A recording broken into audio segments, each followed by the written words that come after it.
नमस्कार आशु ब्लॉग्स को आपण मानक स्वागत जनाऊँगी। आजिर अनुचिंता निजर तुलन में केबे काहा सह करिबा उचित नुहे। जेमिति हाथ रे 5 आंगुठी समान नुहे सेमिति समस्तक भावना और चिंताधारा एक होई न थाए। चरित्र रे मैला रखी चेहरा को जेते सजाइले मध्य से सुंदरतार कौनसी मूल्य न थाए, कारण आईना आलोक रे चमकी थाए, अंधार रे नुह। भूल जीवन रे गोटे पृष्ठा अटे, संपर्क गोटे बही। जदि दरकार पड़े ताहाले भूल पृष्ठाटी को चिरी दियंतु, किंतु गोटे पृष्ठा पाई पूरा बहीटी को निज जीवन रु हरांतु नहीं। जेते तीर्थ जगह को गले भी, जेते भक्ति रे पूजा कले भी, जदि कर्म भल न थाए तेबे सेगुड़िक किछि भी महत्व रहिबो नाही।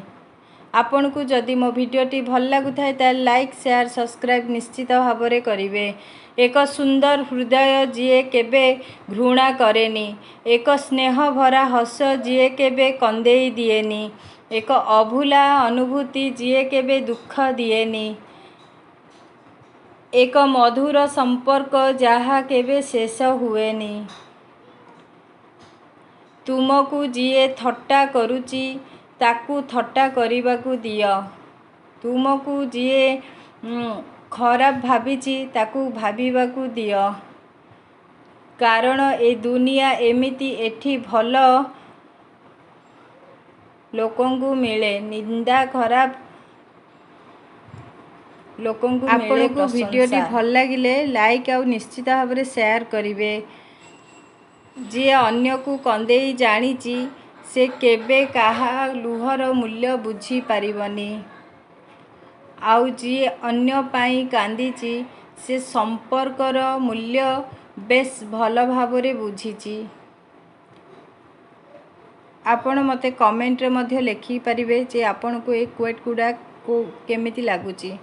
निजको भल पिला बोली जुक्ति बाढ़िबा अपेक्षा निज व्यवहार और चाली चलन को ठीक कर देले लोके आपे आपे बुझी जिबे।